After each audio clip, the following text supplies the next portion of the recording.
अस्सलाम वालेकुम।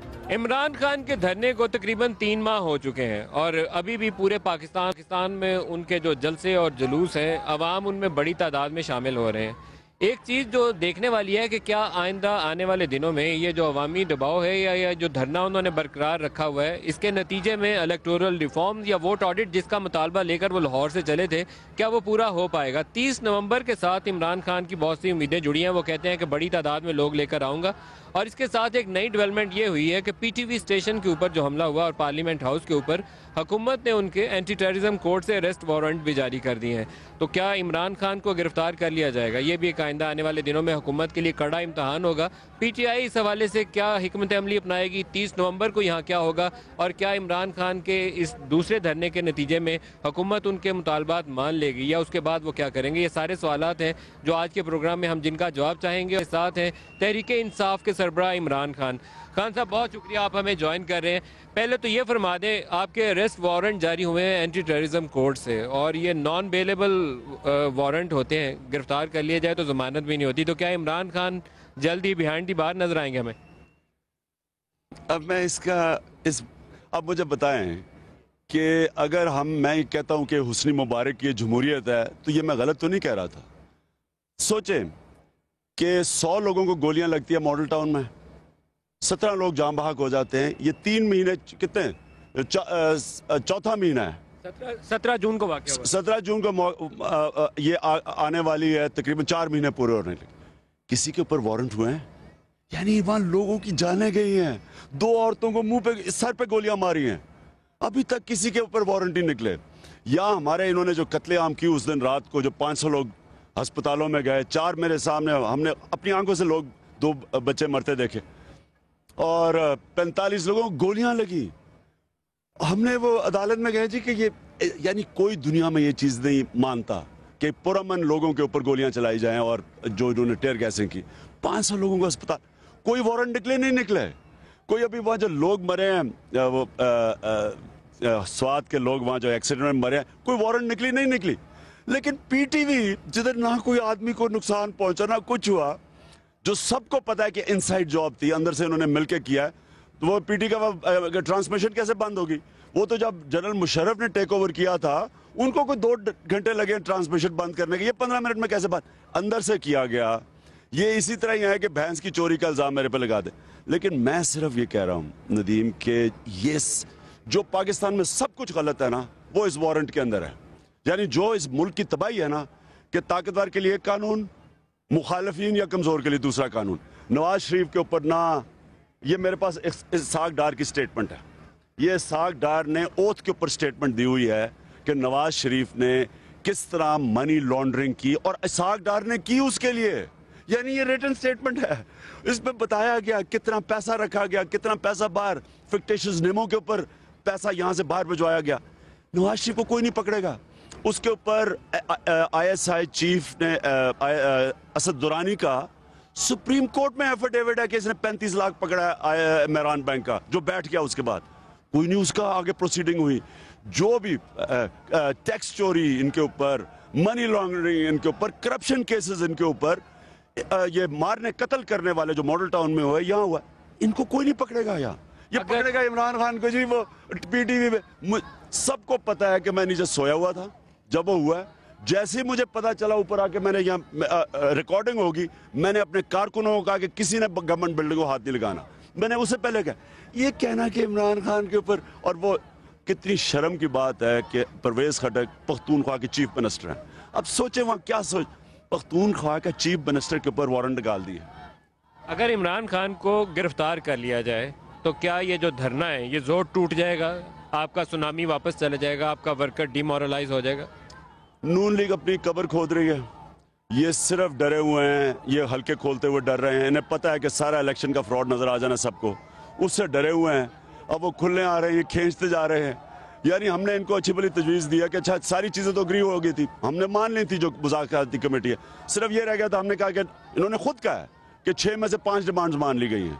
तो डिमांड तो सारी जुडिशल कमीशन की, इन्वेस्टिगेटिंग बाय आर्टिकल 190 में एजेंसीज, ISI, MI, IB, खुद मानी है इन्होंने। हमारे पास रिटन स्टेटमेंट है। और इसहाक डार वहां बैठा हुआ था जो अब झूठ बोलता फिर रहा है।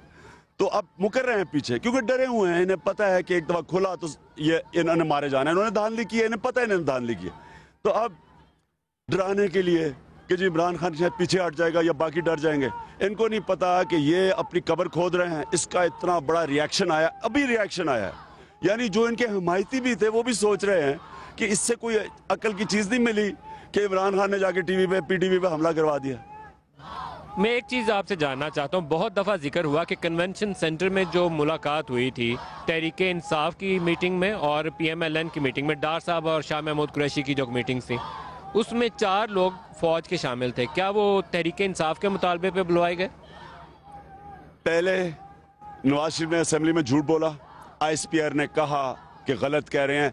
गवर्नमेंट के कहने पे जनरल रहील ने हमारे से मुलाकात की और बीच में पड़े, गवर्नमेंट के कहने पे। ये तो ISPR ने खुद स्टेटमेंट दिया। उसके बाद और नवाज शरीफ का झूठ पकड़ा गया। उसके बाद जब वो टीम मिलने गई तो वहाँ 4 एजेंसीज के लोग बैठे हुए थे। ये हमारे, उन्होंने पूछा जी ये कौन है? इसहाक डार से। उसने कहा जी MI और ISI के लोग हैं। कौन लेकर आया था? ये इसहाक डार लेके आया था और इनके कहने पे आए थे। हमें तो नहीं पता था, हमें तो बुलाया था वहाँ। तो मैं कह रहा हूँ कि देखिए कितने ही बेशर्म है। अल्लाह इनको सच बोलने की तौफीक दे, इतने झूठ बोलते हैं ये। जहांगीर तरीन के जो घर मुलाकात हुई वहाँ पे भी ये लोग आएंगे? नहीं, एक जगह जो मीटिंग तो खैर ये कि मैं तो धरने में था तब, लेकिन मीटिंग तो एक ही थी जिसमें ये जो कहते हैं कि वहाँ 4 आदमी बैठे हुए थे और इन्होंने खुद कहा कि हमने ये एजेंसीज के लोग बैठे हुए हैं। एक चीज़ फरमाइएगा, क्या आपको ये लगता है कि नून लीग अब उस दबाव से निकल गई है जो आपके इब्तदाई दिनों में था या PTV स्टेशन के अटैक से पहले था, इसीलिए उस एग्रीमेंट से वो पीछे हट गए? उन्हें लगा कि शायद अब वो तगड़े हो गए, इमरान खान उतने तगड़े नहीं रहे? नहीं, ये नहीं बात। अगर तकड़े होते तो ये भैंस चोरी का मेरे ऊपर पर्चा ना करवाते और वारंट ना करवाते जो इन्होंने किया है। ये वही है ना कि भैंस चोरी कर ली। ये घबराए हुए हैं, 30 का डरे हुए हैं। और 30 को मैं आपको जो 14 को, अगर हम 14 को पहुंच जाते तो जितना बड़ा 14 को होना था ये उससे 5 गुना ज्यादा बड़ा होना है। अच्छा, मैं इसकी 30 नवंबर की तरफ भी आता हूँ। जो 4 लोग एजेंसीज के अंदर बैठे थे, जिनको मैं शाह साहब से एक इंटरव्यू कर रहा था तो उन्होंने कहा मॉनिटर्स थे, तो मैंने डार साहब को भी फ़ोन के ऊपर उस प्रोग्राम में लिया था। तो क्या वो मॉनिटर्स पीछे हट गए? उनका भी तो एक रोल था ना, जब वो अंदर बैठे थे तो एक फैसिलिटेटिव रोल था, वो किधर गए? इन्होंने बुलाया था, गवर्नमेंट ने उनको बुलाया था। और ये जब पीछे हटे, इन्होंने जब पीछे हटे तो वो भी पीछे हट गए। वो तो इनके कहने पे आए थे। Now they have no role. नहीं, कोई रोल नहीं है। रोल तो इन्होंने डाला था गवर्नमेंट का। और आपके सामने ISPR की स्टेटमेंट है कि हमें गवर्नमेंट ने कहा था इंटरमीडिएट करे फौज को। अच्छा खान साहब, एक तरफ मैं आपके जलसे देखता हूँ जहाँ आप कर रहे हैं, बड़ी तादाद में लोग आ रहे हैं, अनप्रेसिडेंटेड है क्राउड, छोटी छोटी जगहों पे भी तादाद बहुत ज़्यादा है। D चौक में भी आपने 3 माह से प्रेजेंस बरकरार रखी हुई है। आपको क्या लगता है 30 नवंबर कैसे डिफरेंट होगा पिछले 3 माह से? 30 नवंबर को तहरीक इंसाफ ही नहीं सिर्फ आएगी और ये नहीं होगा कि हमारे कहने पे लोग आएंगे, यानी हमारे अपने लोग नहीं आएंगे सिर्फ। 30 नवंबर को पाकिस्तान के मजलूम तबका निकलेगा, जो समझते हैं, जो किसान है मसलन, उनको जो किसान का बुरा हाल किया इन्होंने, वो निकलेंगे, मजदूर निकलेंगे। जो फैसलाबाद में हालात हैं, अब गैस बंद हो गया, बेरोजगारी की इंतहा, ये लोग निकलेंगे। लोग अपने माइनॉरिटीज निकलेंगे जिनको कत्ल किया जा रहा है। मजदूर लोग आएंगे जिनको माशरा भूल बैठा है। इसमें हर तबके का लोग आएगा, तनख्वाहदार आएंगे, प्रोफेशनल्स आएंगे, डॉक्टर्स आएंगे। क्योंकि इस वक्त जो लोग देख रहे हैं पाकिस्तान में हो रहा है, यानी एक तो सारी चीजें छोड़े, जो बिजली से इन्होंने किया है, बिजली की कीमत जिधर ले गए हैं, तेल की कीमत गिरी है, 25% गिरी है। 40% बिजली बनती है तेल से, 40%। तो जब आपकी बिजली की कीमत, तेल की कीमत गिरी है, तो इनको बिजली की कीमत नीचे करनी चाहिए।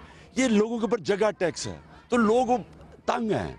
यानी हर जो तबका तंग है वो आएगा। और मैं समझता हूँ इतना बड़ा कभी पब्लिक निकलेगी नहीं पाकिस्तान में जो 30 को निकलेगी। लेकिन इमरान खान साहब, आपके जहन में क्या है मॉडल 30 नवंबर का? मैं देखता हूँ कि अगर पूरी आप शराय दस्तूर भी भर देते हैं तो देन वॉट, क्या नवाज शरीफ आपका मुतालबा मान लेंगे?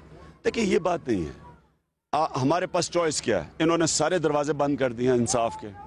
ना सुप्रीम कोर्ट में हमें इंसाफ मिला, ना हमें उसमें मिला इलेक्शन कमीशन में, ना ट्राइब्यूनल्स में। खुद उन्होंने कहा 4 महीने में मिलना है, 18-19 महीने होने लगे हैं, नहीं मिला और नहीं मिलना। यहाँ जो इक़्तिदार में आ जाए, वो कोई भी यहाँ इदारा इस मुल्क में ताकतवर के खिलाफ इंसाफ देते हुए डरता है। यानी आप धांधली करके आ जाएं, बस सारे लाइन में आ जाते हैं और सारे आपको बजाय इंसाफ के इदारे इंसाफ दें, वो 2 नंबर लोगों को, धांधली को, करप्ट लोगों को तहफ़्फ़ुज़ देते हैं। कोई पकड़ा नहीं गया। मुझे बताया नदीम, पाकिस्तान की तारीख में कौन सा बड़ा आदमी, करप्ट आदमी पकड़ा गया?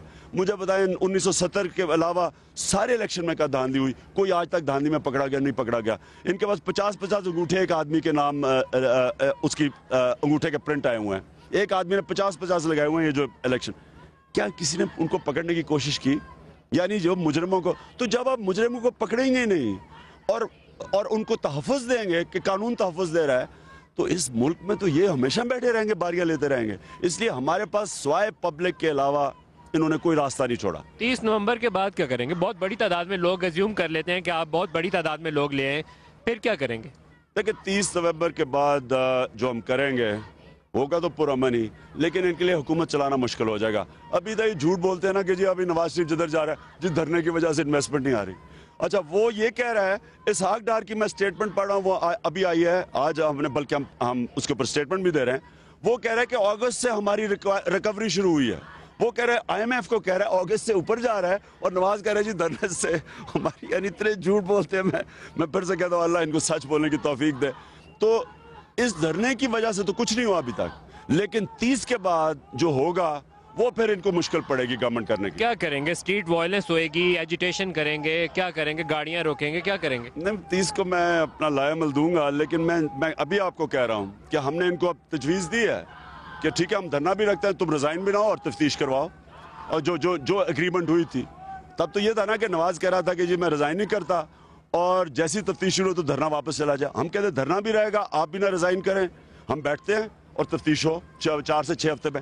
अगर ये तजवीज़ पे अमल करने के लिए नहीं तैयार, तो फिर हमारे पास इन्होंने रास्ता छोड़ा क्या है? मुझे बताएं, हम फिर कोई ऐसे, वो इंशाल्लाह मैं 30 को अनाउंस करूंगा, लेकिन इनके लिए मुश्किल होगा गवर्नमेंट चलाना। Street agitation is one of the option जो 30 के बाद आप जिसको गौर कर सकते हैं। नहीं, मैं इंशाल्लाह 30 को बताऊंगा कि क्या करने जा रहे हैं। आप फिक्र ना करें, जमहूरी अमल का हिस्सा होगा।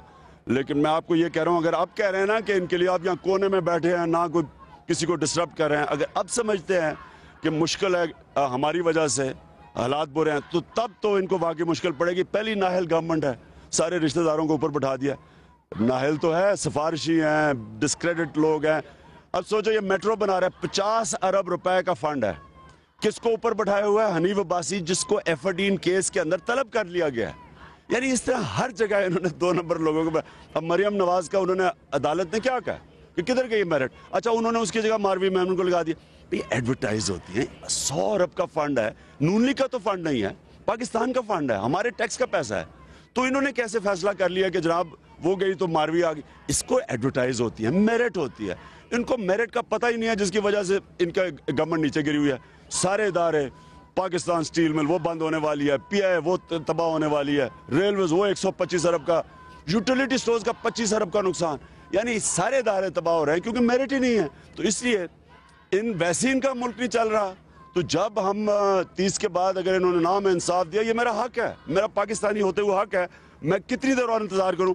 1 साल और गुजर गया तो अगला इलेक्शन की तैयारी हो जाएगी, तो इसका मतलब कि हम चुप करके बैठे रहें, एक्सेप्ट कर जाएंगे? क्या करेंगे? नहीं, वो मैं आपको 30 को बताऊंगा इंशाल्लाह। एक ब्रेक ले लें जी, ब्रेक के बाद हाजिर होते हैं। इमरान खान तहरीक इंसाफ के सरबराह हमारे साथ हैं, एक शॉर्ट ब्रेक के बाद हाजिर होते हैं।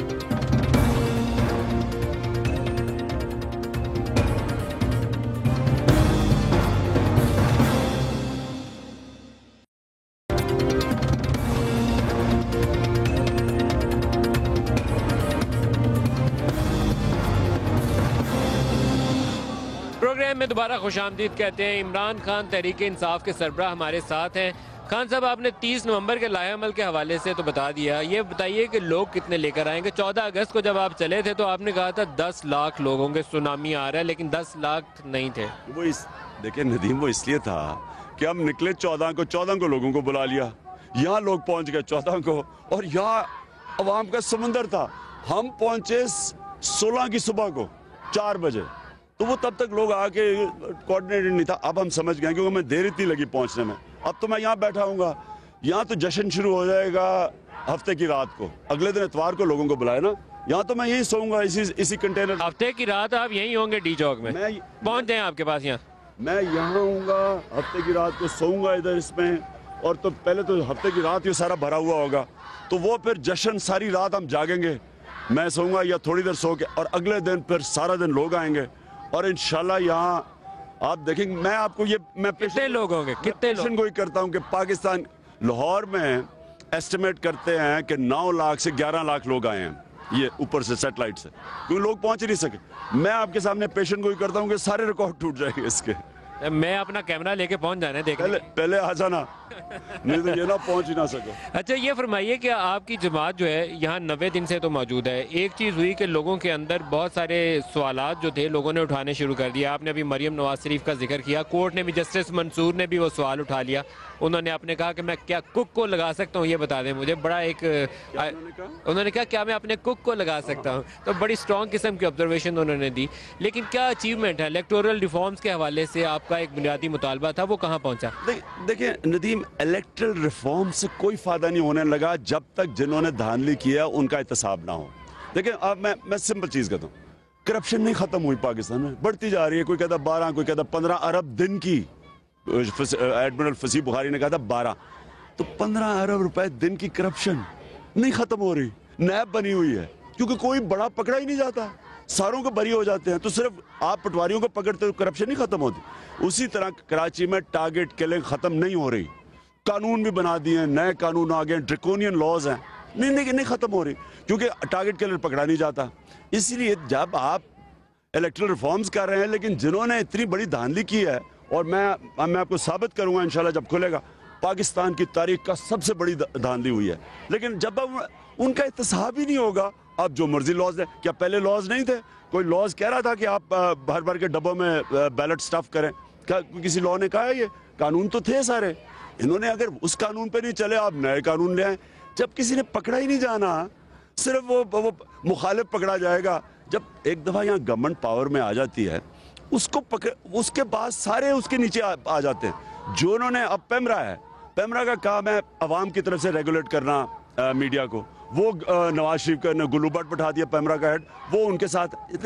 जब आपके रेगुलेटरी अदारे जो अवाम का इंटरेस्ट प्रोटेक्ट करते हैं, मसलन नेपरा है, अब नेपरा का काम है, उनका जरिए जो कोल पावर प्रोजेक्ट्स के ऊपर ये जिस तरह की उन्होंने टैरिफ्स दिए हैं, ये अवाम का तो गला घूंट रहे हैं। तो ये क्या नेपरा को नहीं पता ये क्या हो रहा है? उधर भी अपना आरजी ख्वाजा आसिफ जो वापडा में है, उसका रिश्तेदार नेपरा पे बैठ गया, कॉन्फ्लिक्ट ऑफ इंटरेस्ट है बिल्कुल। इसी तरह जो मरियम नवाज को बिठा दिया ऊपर। तो ये सारी जो चीजें जब तक इस मुल्क के अंदर अब ये नहीं करेंगे कि जिन लोगों के आप इंसाफ ताकतवर को कानून के नीचे नहीं लेके आएंगे, जैसे मर्जी कानून ले आए, कुछ नहीं होने लगा। एक चीज़ फरमाइएगा कि जब आप यहाँ पर तशरीफ़ लेकर आए थे तो उस वक्त आपके साथ ताहिरुल कादरी की सपोर्ट भी थी, बल्कि यहाँ पर आज मैं बहुत दिनों बाद आया हूँ तो जितने खैमा बस्ती थी वो सारी ताहिरुल कादरी की थी, वो लेकर रुखसत हो गए। आपको फ़ायदा हुआ या नुकसान हुआ? देखिए ताहिरुल कादरी साहब ने, उनके जो लोग अवामी तहरीक की मैं ख़ास तौर पर तारीफ़ करूँगा। 31 की रात को जब इन्होंने हमारे पे जुल्म किया, वो जो तशद्दुद की रात थी, वो मैं कभी भूलूंगा नहीं। और इंशाल्लाह वो मेरे जहन में है कि पहली चीज़ जब पख्तूनख्वा में हमने पुलिस ठीक किया, गैर जानबदार कोई एक मुझे कहे कि किसी के ऊपर झूठी FIR पख्तूनख्वा में मुखालिफ के ऊपर कटी हुई है। यहाँ देखिए हर कारकुन मेरे पे उस पे काट दिया। परवेज खटक चीफ मिनिस्टर है वहाँ, यानी आम जितने हमारे जो भी हमारा कैंडिडेट्स होते हैं, उनका जो इनके सामने खड़ा होता है FIR कट जाती है। पुलिस को इन्होंने गुल्लूबट बना दी है, उनको गलत इस्तेमाल करते हैं। और मैंने उस दिन 31 की रात को जो अपनी आंखों से देखा है, ये पता नहीं किधर से लोग लेके आए थे, ये हमारी पुलिस नहीं थी। इन्होंने जो शीशे तोड़े गाड़ियों के, इन्होंने जो लोगों को मारा है, इन्होंने जो मीडिया को मारा है उस दिन रात, ये कोई हैवान थे, इंसान नहीं थे। 500 लोगों का अस्पताल पहुंचना, तो ये कभी भी, यानी जब मैं आपको फिर से कहता हूं, जब तक हम अपने इदारे ठीक नहीं करेंगे। डॉक्टर ताहिरुल कादरी क्या है? मैं ताहिरुल कादरी का मैं अर्ज कर दूं, ताहिरुल कादरी का कि उन्होंने उस दिन हमें बचाया 31 की रात।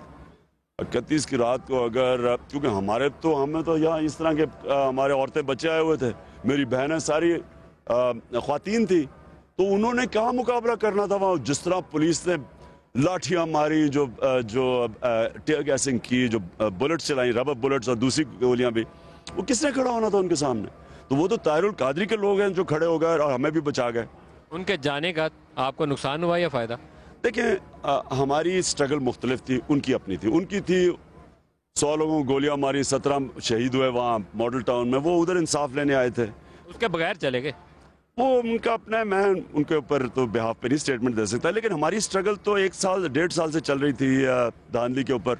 तो हम तो अपने अपने स्टैंड पे खड़े हैं। आपसे मशवरा करके गए?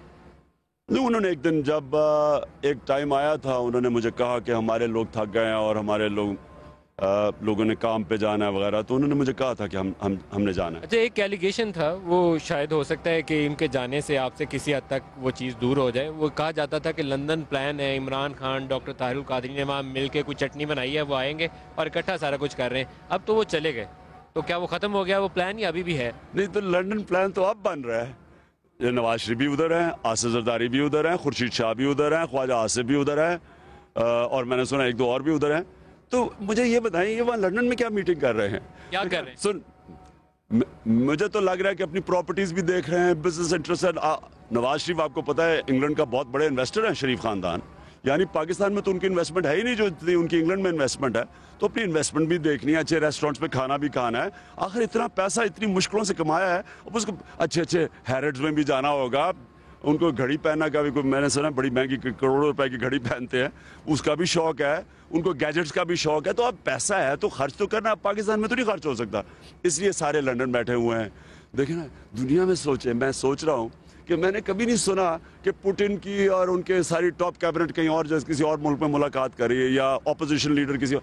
यानी ये हमारे मुल्क में तमाशा हो रहा है, और अफसोस ये है कि ये हमारे टैक्स के पैसे पे हो रहा है। ये अपनी जेब से भी नहीं पैसा खर्च करते, पैसा भी हमारी जेब से जाता है। और इस अवाम के जो खून चूसते हैं ये बिल महंगे कर करके, उस पैसे से ये वहाँ लंदन में मीटिंग्स हो रही हैं। खान साहब, एक चीज़ फरमाइएगा, आपको एंड रिजल्ट क्या नज़र आता है? पब्लिक मोबिलाइजेशन एक हिस्सा था, लेकिन पब्लिक मोबिलाइजेशन के साथ जो तब्दीली आप चाहते थे, वहाँ तो 1 इंच भी चीज़ आगे नहीं बढ़ी। नदीम, तब्दीली आ नहीं रही, तब्दीली आ गई है। तब्दीली ऐसी आ गई है कि मेरी सोच से भी आगे निकल गई है। यानी मैंने कभी ऐसे ख्वातीन की पार्टिसिपेशन नहीं देखी अब तक। जी, फॉरेन NGOs आ रहे हैं, वो मेमें आ रही हैं हमें बताने के लिए कैसे आपने औरतों को आज़ाद करना है। फिर यहाँ भी वो पैसे बना रही हैं, लाखों पता नहीं सैलरीज है, औरतों को आज़ाद करने आई हैं। ये है औरतों की आज़ादी। मैं हमेशा आसमा जहांगीर औरतों के स्टैंड ले रही है जी, आसमा जहांगीर ये कर रही है, वो किधर गई आसमा जहांगीर? और तनकीद कर रही है हमारी औरतों पे, वही बातें कर रही है जो मौलाना फजल रहमान कर रहा है। और एक लिबरल है, एक रिलीजियस है, और बातें हैं कि करेंगे जी औरतें वहाँ क्या कर रही हैं। इनको शर्म आनी चाहिए कि ये है एम्पावरमेंट औरतों की। हमारी औरतें शिरकत कर रही हैं, नए पाकिस्तान में शिरकत कर रही हैं। मेरी बहनें बैठी हुई नीचे, और ये वहाँ, यानी इतने गंदे जहनियत के लोग हैं, अंदर से भी मैले हैं, बाहर से भी मैले हैं, बातें भी गंदी करते हैं, अंदर से भी गंदा है इनके अंदर। आप लिबरल हैं या रिलीजियस हैं? आप किस कैटेगरी में आएंगे? मैं एक मुसलमान हूँ जो कायद आज़म को अपना रोल मॉडल समझता हूँ एज ए लीडर, जो इलामा इकबाल की फिलॉसफी में बिलीव करता हूँ, जिसने मुझे सबसे ज़्यादा इंस्पायर किया। रूल ऑफ लॉ, उसी की स्ट्रगल लेकर यहाँ आए हैं। वो रूल ऑफ लॉ को लगता है कि आपको ये तब्दीली जो है पार्लियामान के फ्लोर पे आपकी जमात को ज़्यादा मौसर रोल अदा करना चाहिए, क्योंकि तब्दीली तो वहीं से आएगी।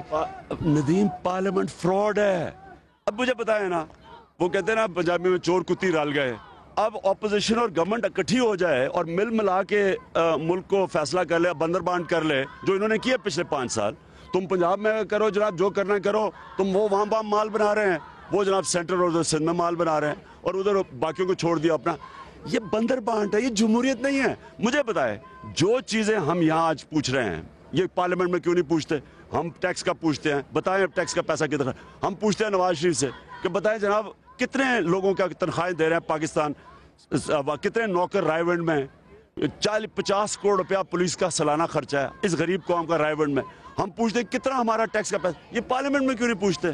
क्योंकि वो भी वैसे ही याशी करते हैं, उधर आसिफ जरदारी याशी करता है, इधर नवाज शरीफ करता है। और दोनों जमहूरियत को बचाने के लिए दोनों बेचारे इकट्ठे हो जाते हैं, क्योंकि इमरान खान से जमहूरियत को बड़ा खतरा है।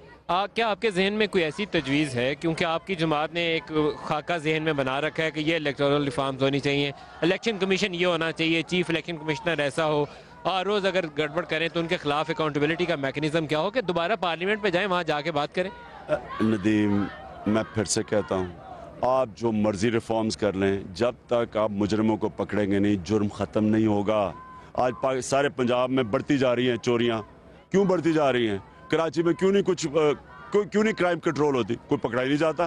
तो आप ना चोरों को पकड़ते हैं, ना धांधली वाले करने को पकड़ते हैं, और समझते हैं कि ये इलेक्टेड रिफॉर्म से भी कोई फ़र्क पड़ेगा। जब तक हम उन लोगों का एहतसाब नहीं करेंगे, सज़ा और जज़ा का कानून नहीं आएगा, ये आप भूल जाएं कि ये मुल्क आगे बढ़ सकता है। जब मुजरिमों को, जिन्होंने इलेक्शन के अंदर धांधली की, उनको नवाजा गया। मैं एक को जानता हूं जिसको BMW दिया इन्होंने, मुझे पता है, हम तफ्तीश में सारा रखेंगे। बाकियों को किसी के बेटे को किधर बढ़ा दिया, किसी को कोई पोजीशन दे दी, सारों को उन्होंने फायदे, जो जुर्म करने के उनको फायदे मिले हैं, वो माशरा कैसे ऊपर जा सकता है? BMW किसे मिली? वो एक जानते हैं इंशाल्लाह, मैं BMW और 2 प्लॉट भी मिले हैं उसको।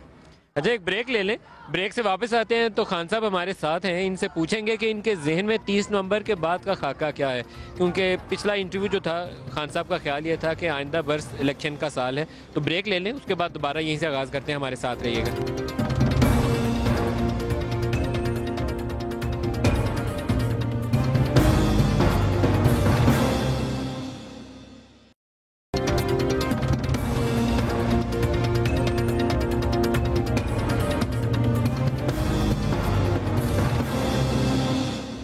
प्रोग्राम में दोबारा खुशामदीद कहते हैं। इमरान खान तहरीक इंसाफ के सरबराह हमारे साथ हैं।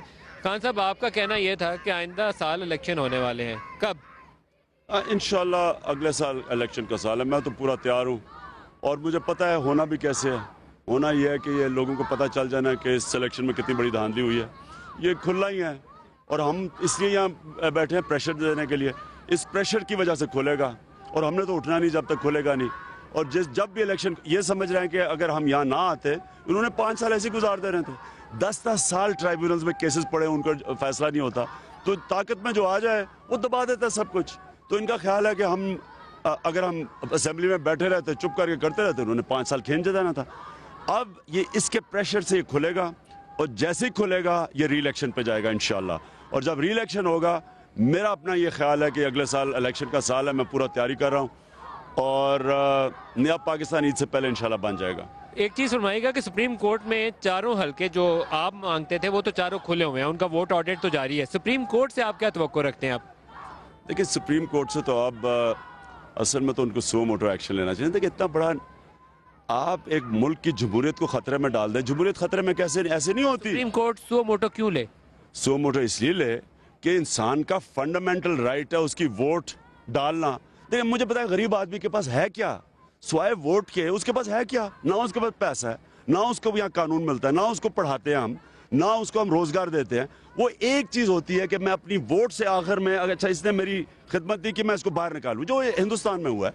कांग्रेस को वोटर ने निकल के बाहर निकाला और क्योंकि उसकी वोट की सैंक्टिटी है हिंदुस्तान में, उन्होंने बीजेपी को वो इलेक्ट कर लिया। यहाँ क्या होता है, वोटर अगर चाहे भी तो वो तू मान या ना मान, मैं तेरा मेहमान, क्योंकि वोट का फर्क ही नहीं पड़ता, आपने धांधली करके आ जाना है। इसलिए सुप्रीम कोर्ट का काम है कि इस मुल्क की जमहूरियत की हिफाजत करना। तो फंडामेंटल राइट, जब बैलेट की सैंक्टिटी नहीं रही तो उसके बाद तो जमहूरियत, तो इलेक्शन तो सारे करते हैं। लेकिन जो पिटीशंस गई थी, कोर्ट ने कहा कि खाली किसी शक की बिना पर या बयान के ऊपर तो हम किसी को डिस्क्वालीफाई या इलेक्शन को कालेदम नहीं देंगे, वो तो कह के चले गए। मुझे नहीं लगता। मैं देख बात सुन नदीम, हम क्या, मैं तो नहीं शक पे कह रहा, मैं कह रहा हूं कि इन 4 हलके आपको दिए हैं, 1 हफ्ता लगना था, आप बैठ के उन हलकों की तफ्तीश कर देते, पता चल जाता क्या हुआ। 1 हफ्ता से ज्यादा लगना था। मुझे ये बताएं, मेरा एक हमारा आज मिनिस्टर है शाह फरमान, केपी की गवर्नमेंट में, उसका मुझे टेलीफोन आता है इलेक्शन के बाद कि जी वो कह रहा है, मेरा मुखालिफ कह रहा है कि रिकाउंटिंग करो। तो मैं करूं या ना करूं, क्योंकि ये ऐसे ही कह रहा है। मैंने कहा नहीं, वो कह रहा है करो। उसी वक्त उसने कोई स्टे ऑर्डर नहीं लिया, उसने रिकाउंटिंग करवाई, वो फिर से जीत गया और वो बैठ गया, खत्म हो गया इशू, मुखालिफ चुप करके बैठ गया। मैं 4 हलके मांग रहा हूं, 400 पिटिशंस पड़ी हुई थी इलेक्शन कमीशन, 400 पिटिशंस, मैं 4 कह रहा हूं और 16 महीने से लगा हुआ हूं कहने, और ना कोई इंसाफ का दरवाजा। सब जब बंद कर दें तो हमारे पास, मुझे बताएं नदीम, क्या चॉइस रही? हम अब ये प्रेशर डाल रहे हैं ना कि खोलने के लिए। खान साहब, आपके पास पॉपुलर सपोर्ट है, लेकिन इस बात का भी कभी इम्कान है कि हुकूमत आपकी कोई बात ना माने, फिर क्या करेंगे? देखिए, फिर वही करेंगे जो हमें करना चाहिए, अपना जमहूरी हक इस्तेमाल करेंगे और एहतजाज करते रहेंगे। एहतजाज करते रहेंगे एंडलेस। किसी सूरत, मैं आपको नदीम एक बात बता दूं, चाहे लोग घरों को चले जाएं थक के, चाहे लोग समझे कि मायूस होकर चले जाएं, मैं यहाँ खड़ा हूँ। मैंने फैसला किया था आने से पहले, मुझे हमारे कोर कमेटी ने मुझे कहा कि जी आप कितनी देर तक रहेंगे। मैं कहा जब तक जिंदा हूँ रहूंगा, क्योंकि ये पाकिस्तान का फैसला कुन वक्त है। पार्टी साथ खड़ी रहेगी। मैं आपको बता रहा हूँ, फैसला कुल वक्त है नदीम। ये हम, आप और मेरे बच्चों की मुस्तकबिल का ये मामला है, जो पाकिस्तान रहना चाहते हैं। अगर हमने आज स्टैंड ना लिया, मैं आपको यकीन दिला रहा हूँ कि जो सब इकट्ठे हुए हैं जमहूरियत बचाने के लिए, यानी अपनी ज़ाती मफादात, अपनी चोरी करप्शन बचाने के लिए इकट्ठे हुए हैं, इन्होंने बारियां लेते रहने, इन्होंने मुख मुखा हुआ है। तो हमने इस वक्त कौम ने फैसला करना है। मैं तो कोशिश करूंगा और एंड तक करूंगा, लेकिन कौम ने आखिर में फैसला करना है कि क्या हमने अपनी तकदीर बदलनी है या इन्हीं के इनके 30 साल से जो बारियां ले रहे हैं, 6-6 दफा सूबों में और 3 दफा सेंटर में, और हालात देखें पाकिस्तान के क्या हैं। खान साहब, आप तगड़े पॉइंट उठा रहे हैं, लेकिन या ये दो ईवान जो है फैसला कर दें तो फिर तो कोई रास्ता निकल आएगा।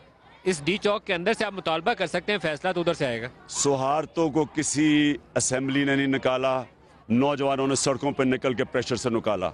आप वियतनाम के अंदर जब जंग थी, किधर से आई रेजिस्टेंस? सारी कैंपसेस से आई। देखिए, जब एक मुल्क का नौजवान और ख्वातीन खड़े हो जाते हैं ना, मेरी आप बात मान ले, ये मैटर ऑफ टाइम है, ये अभी नहीं तो अगले महीने। ये इस तरह है कि एक हिरन को अब तीर लगा हुआ है, वो इधर जाके बैठता है, फिर खड़ा होता है, फिर बैठ जाता है, इसने गिरना है, क्योंकि ये धांधली की हुई है। इन्हें भी पता है। मुझे बताए ना नदीम, मैं नवाज शरीफ की जगह होता, मुझे नवाज शरीफ आके कहता है जनाब धांधली हुई है, आप 4 हल्के खोल दे, मैं जो मुझे जानता है, क्योंकि क्रिकेट में न्यूट्रल अंपायर लाने वाला मैं हूं। पहले अपने अपने अंपायर होते थे, मेरी वजह से पहली दफा पाकिस्तान की तारीख में मैंने 86 में न्यूट्रल अंपायर लेके आया।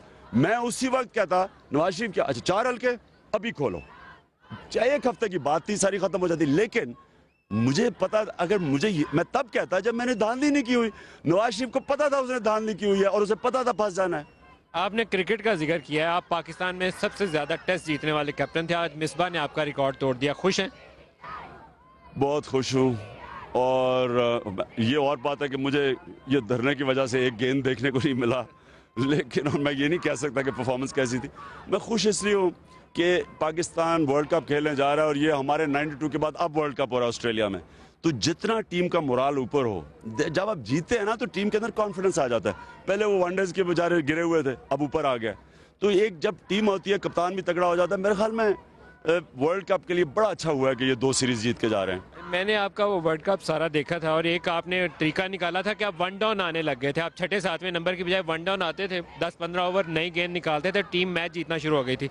तो आप अपनी टीम से भी पूरी उम्मीद है अभी वाली से कि ये निकल जाएगी आगे? नहीं, वो तब 1 डाउन इसलिए आया था, उस वर्ल्ड कप में हर एंड से 2 नए गेंद होते थे, हर एंड से 2।